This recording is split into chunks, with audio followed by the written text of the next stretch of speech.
Bismillahirrahmanirrahim. Alhamdulillahi rabbil alamin. Assalatu wassalamu ala asyrafil anbiya'i wal mursalin Sayyidina Muhammadin wa ala alihi wa sahbihi ajma'in. Allahumma aslih ummata Muhammadin sallallahu alaihi wasallam wa farrij an ummati Muhammadin sallallahu alaihi wasallam warham ummata Muhammadin sallallahu alaihi wasallam وانشر واحفظ وأيد نهضة الوطن في العالمين بحق محمد صلى الله عليه وسلم. Alhamdulillah, puji syukur kita haturkan kehadirat Allah Subhanahu wa taala yang mana dengan taufik, hidayah, inayahnya lah kita bisa berkumpul di tempat, di waktu yang sangat mulia penuh dengan barokah ini. Mudah-mudahan perkumpulan kita pada kesempatan kali ini mendatangkan manfaat, mendatangkan rahmat Allah Subhanahu wa taala. Kemudian salawat serta salam kepada junjungan kita Nabi besar Muhammad sallallahu alaihi wasallam. Allahumma shalli ala sayyidina Muhammad wa alihi wa sahbihi wasallim. Semoga kita semua mendapatkan syafaat beliau kelak di yaumil qiyamah. Amin ya rabbal alamin. Hadirin hadirat yang dimuliakan oleh Allah Subhanahu wa taala. Alhamdulillah kita diberikan umur panjang oleh Allah Subhanahu wa taala sehingga kita bisa dipertemukan kembali di bulan yang sangat dimuliakan dan diagungkan oleh Allah Subhanahu wa taala, yaitu bulan Sya'ban. Bulan Sya'ban juga bulan yang sangat dimuliakan oleh Rasulullah sallallahu alaihi wasallam. Bahkan Nabi sallallahu alaihi wasallam bersabda, "Syahrun yaghfulu fihi an-nas. Dzaka syahrun yaghfulun nasu anhu." Bulan Sya'ban itu adalah bulan yang sering sekali dilupakan oleh sebagian orang. Bulan Sya'ban adalah bulan di antara bulan Rajab dan juga bulan Ramadan. Kalau bulan Rajab kita sering menyebutnya karena memang di bulan Rajab ada keistimewaan peristiwa yang sangat bersejarah, yaitu peristiwa Isra Mi'rajnya Rasulullah sallallahu alaihi wasallam. Sedangkan di bulan Ramadan, bulan unzila fihil Quran, bulan di mana di situ diturunkannya Al-Quran dan kita diperintahkan melakukan ibadah kewajiban yaitu puasa Ramadan. Nah, di tengah-tengah bulan itu, bulan Rajab dan bulan Ramadan ada disebut dengan bulan Sya'ban. Wa huwa syahrun turfa'ul a'mal ila rabbil alamin. Bulan Sya'ban itu adalah bulan di mana amal perbuatan kita diangkat oleh Allah Subhanahu wa taala. Jadi selama setahun di bulan sebelumnya, bulan Sya'ban kemudian bertemu lagi bulan Sya'ban. Nah, di situ terkumpullah semua catatan amal yang pernah kita lakukan di dalam setahun itu. Dilaporkan, diangkat di bulan Sya'ban itu. Nah, hadirin hadirat yang dimuliakan oleh Allah Subhanahu wa taala, ada beberapa jenis pelaporan amal manusia yang Allah tugaskan kepada malaikat untuk diantarkan ke hadirat Allah Subhanahu wa taala dalam melaporkan amal setiap manusia itu. Ada yang pertama jenisnya pelaporan amal yang bersifat ar-raf'ul hauli. Pelaporan amal tahunan.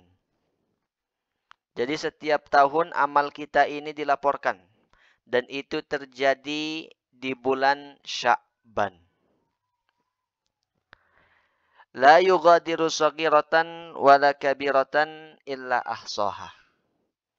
kecil maupun besar, semua tercatat dalam catatan buku pelaporan amal yang Allah tugaskan kepada malaikat untuk diantarkan itu pada bulan Sya'ban itu.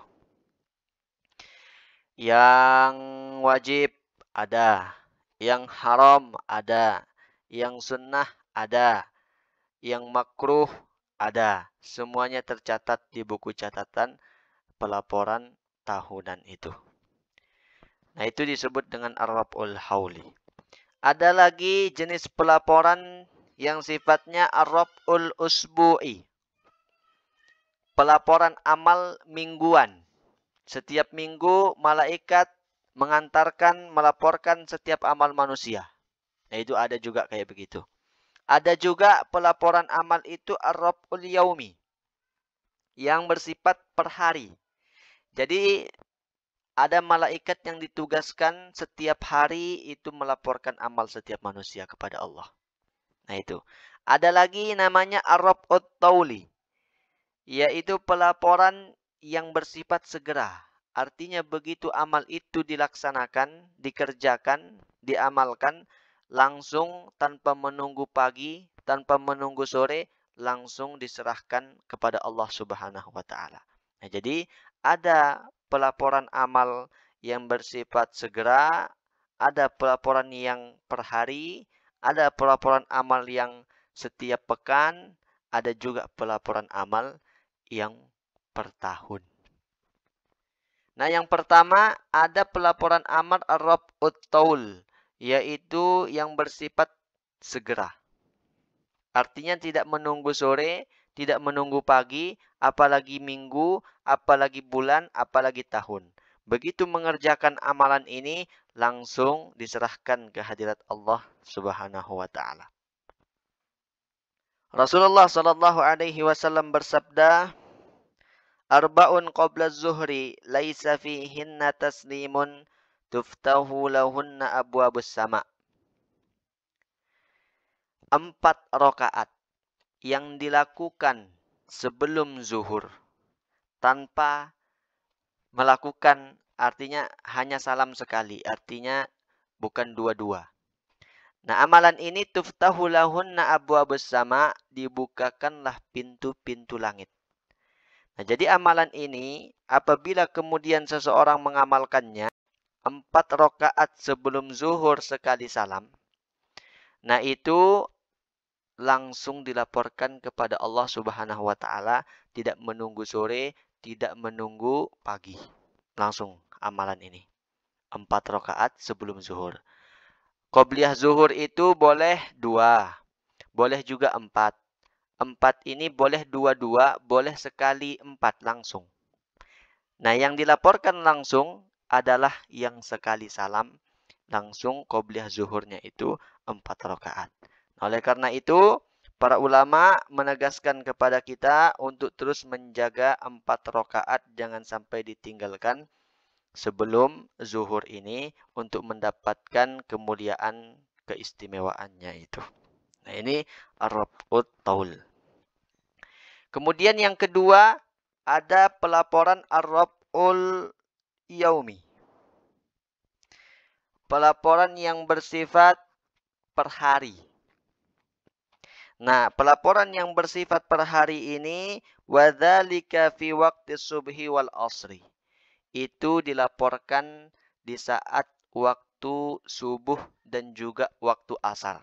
Ada malaikat-malaikat yang Allah tugaskan ketika waktu subuh ditugaskan untuk mengangkat setiap amal orang mulai sejak asar. Ketika kita melakukan sholat asar, diangkatlah kemudian amal kita yang kita lakukan sejak mulai subuh. Nah, ini ada per hari, laporan per hari itu di waktu subuh dan di waktu asar. Ar-rab'ul yaumi. Nah, makanya sholat subuh dan sholat asar ini disebut dengan as-sholatul masyhudah. Sholat yang disaksikan. Karena memang di waktu ini disaksikan oleh para malaikat yang turun dan yang naik. Yang turun, yang naik membawa catatan amal untuk dilaporkan kepada Allah, kemudian turun bergantian lagi di waktu subuh dan di waktu asar itu. Nah, ini hadirin hadirat yang dimuliakan oleh Allah Subhanahu wa taala. Kemudian ada lagi pelaporan ar-rab'ul usbu'i yang bersifat mingguan, pekanan. Malaikat yang ditugasi untuk melaporkan amal setiap manusia itu per pekannya. Wa dzalika fi yaumil itsnain wa yaumil khamis. Dan itu terjadi di hari Senin dan juga hari Kamis. Hari Senin itu ada malaikat yang naik untuk mengantarkan amal diserahkan kepada Allah Subhanahu wa taala, begitu juga di hari Kamis, dan itulah yang disebut dengan ar-rab'ul usbu'i. Rasulullah Shallallahu alaihi wasallam bersabda, "Tu'radu a'malun yaumal itsnain wal khamis wa uhibbu ayyurfa'al amali wa ana shaimun."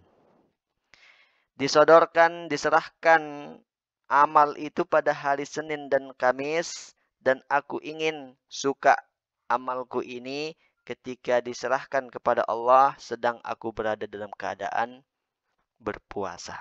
Nah, ini sabda Nabi SAW.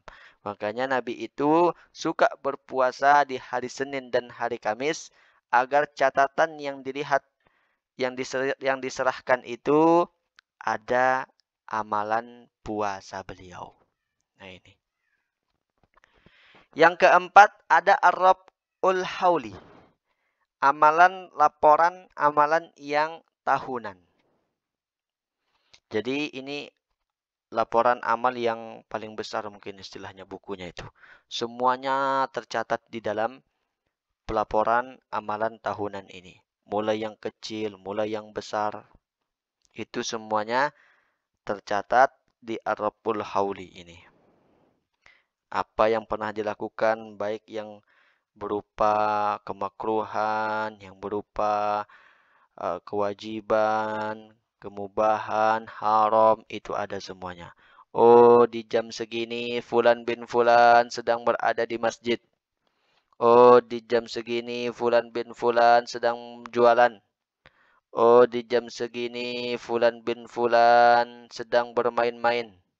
Oh, di jam segini Fulan bin Fulan sedang tiduran.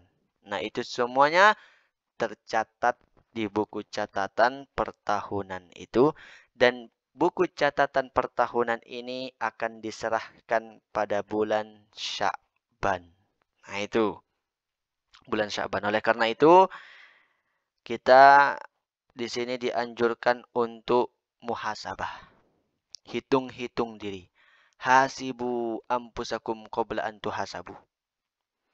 Hitung-hitung dirimu sebelum engkau nanti dihitung.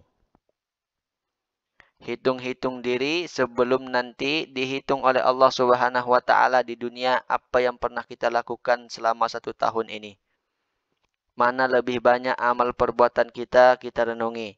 Apakah kita lebih banyak mainnya? Apakah kita lebih banyak ibadahnya? Apakah apa saja yang pernah kita lakukan? Coba dihitung-hitung.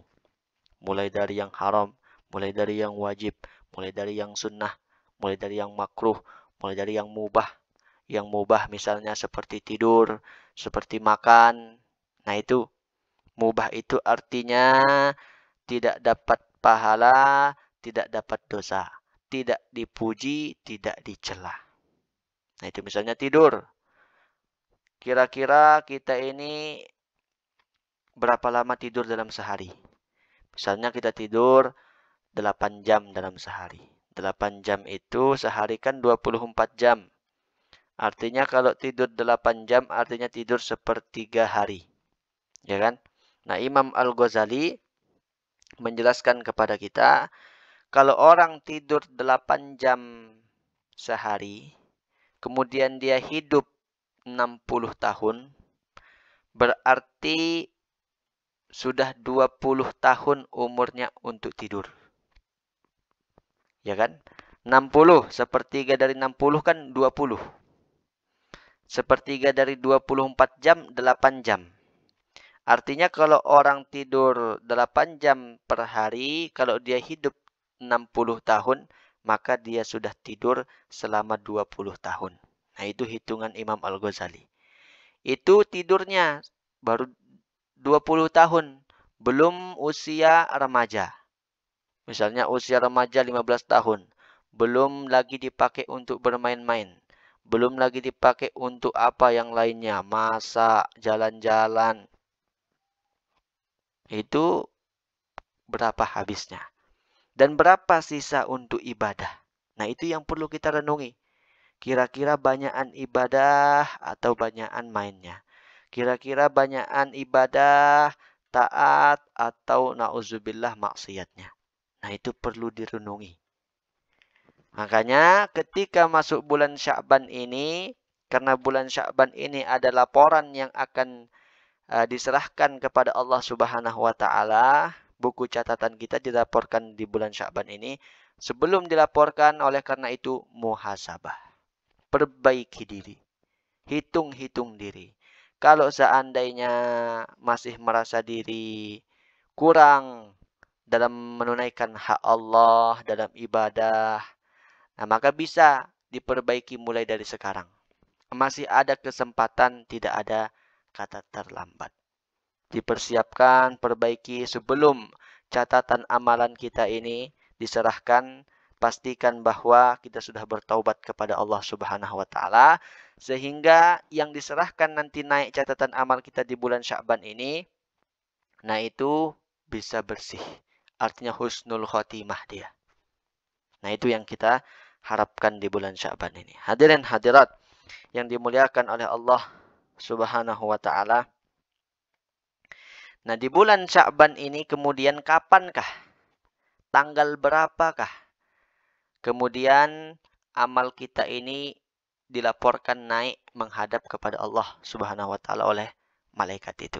Nah, para ulama menjelaskan tempat dilaporkan naik catatan amal perbuatan kita di bulan Sya'ban itu terjadi pada malam nisfu Sya'ban. Pada malam nisfu Sya'ban disitulah bahwa amal perbuatan kita ini diantarkan, dilaporkan oleh malaikat kepada Allah Subhanahu wa taala. Oleh karenanya Rasulullah sallallahu alaihi wasallam bersabda, "Idza kanat Lailatun nisbi min Sya'ban faqumu lailaha wa sumu naharaha." Nabi Shallallahu alaihi wasallam kemudian apabila tiba malam nisfu Sya'ban itu, hendaklah engkau hidupkan malam-malamnya dengan ibadah dan siangnya engkau ibadah dengan melaksanakan puasa sunnah. Nah, ini sabda Rasulullah Shallallahu alaihi wasallam supaya catatan amalan kita itu bagus di akhirnya dan bagus di awalnya. Di bulan Sya'ban, nisfu Sya'ban nanti amal kita diserahkan sedang kita dalam keadaan menghidupkan malam. Sedang kita dalam keadaan berpuasa siang harinya. Dengan begitu amalan yang naik insya Allah nanti pada nisfu Sya'ban itu adalah amalan-amalan yang baik-baik. Artinya husnul khotimah amalan kita. Nah, itu yang kita harapkan semuanya.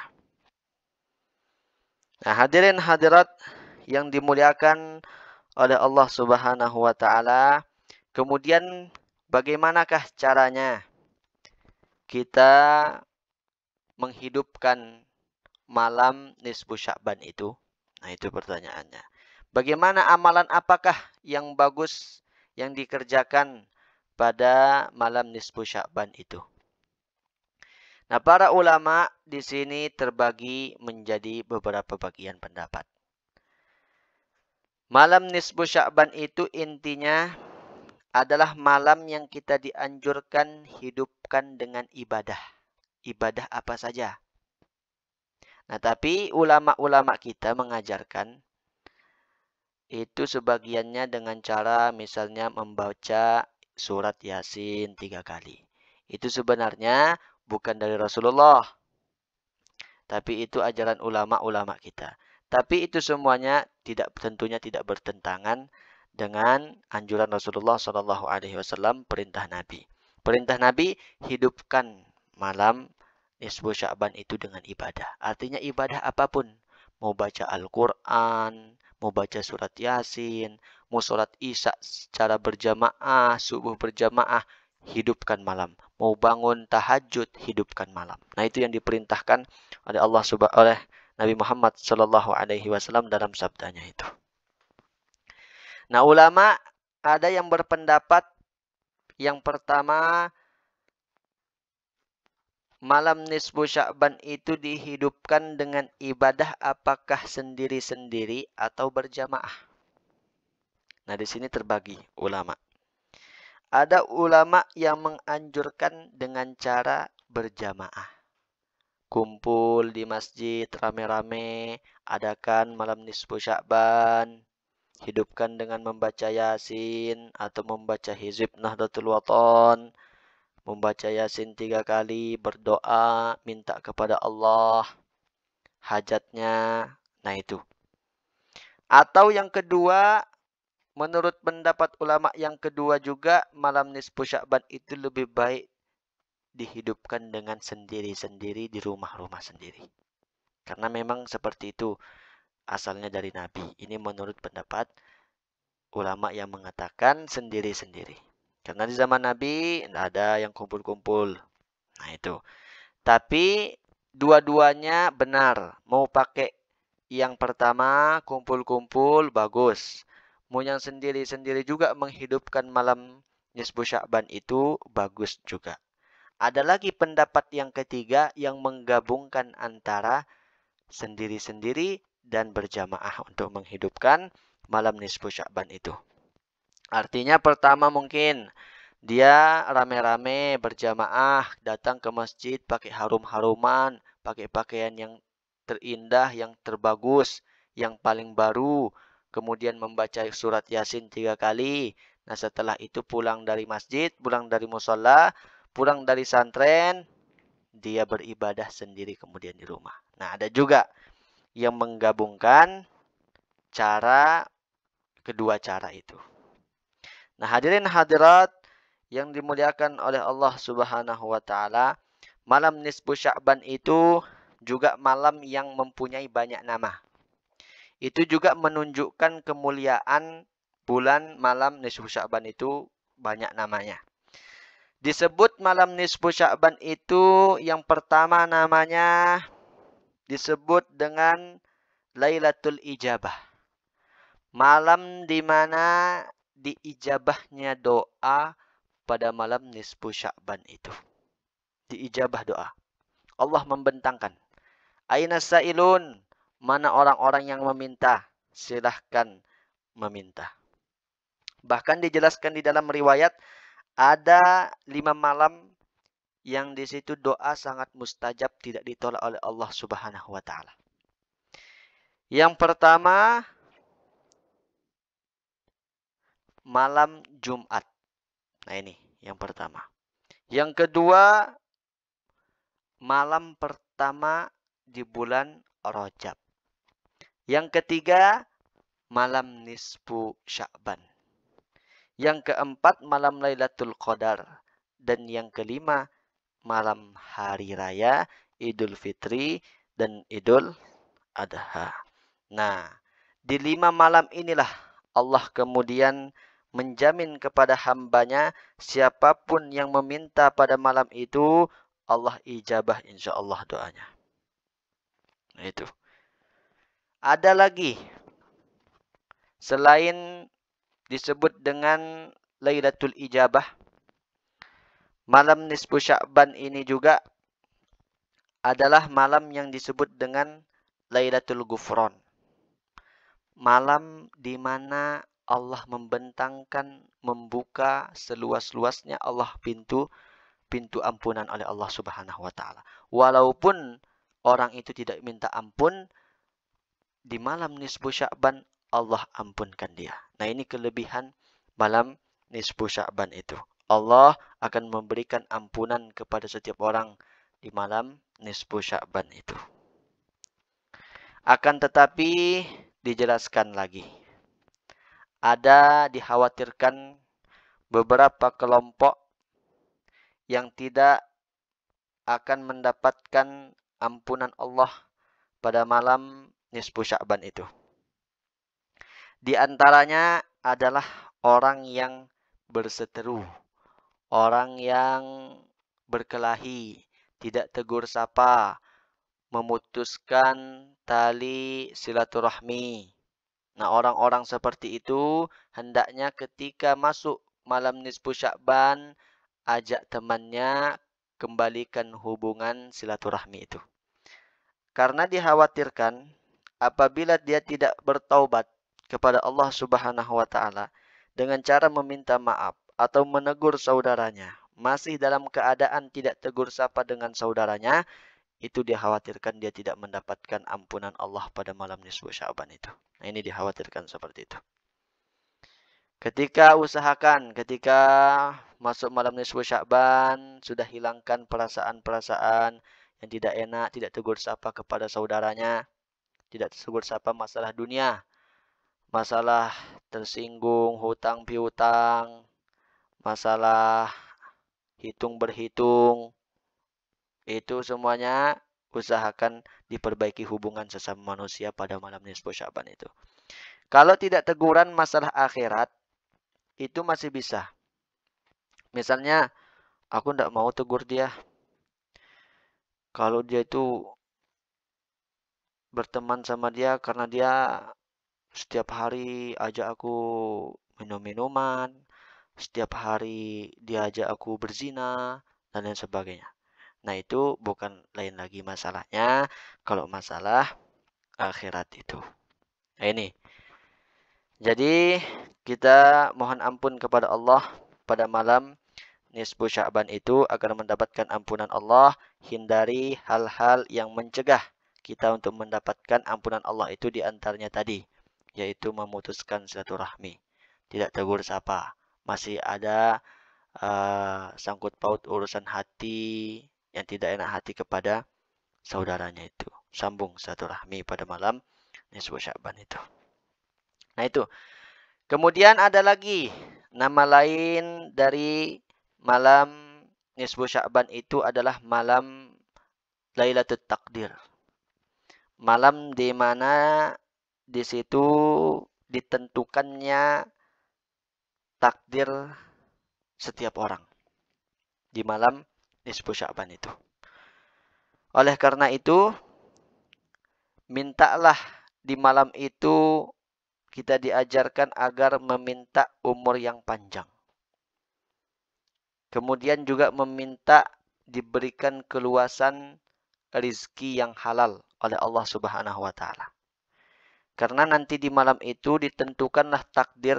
Ketika sudah ditentukan takdir, maka di tahun berikutnya, di hari-hari berikutnya, itulah takdir kita yang Allah tetapkan pada malam nisfu Sya'ban itu. Oleh karena itu, karena di situ malam yang diijabah juga doa, mintalah takdir yang baik oleh Allah Subhanahu wa taala kepada Allah Subhanahu wa taala sebelum Allah menyerahkan buku catatan takdir itu kepada malaikat.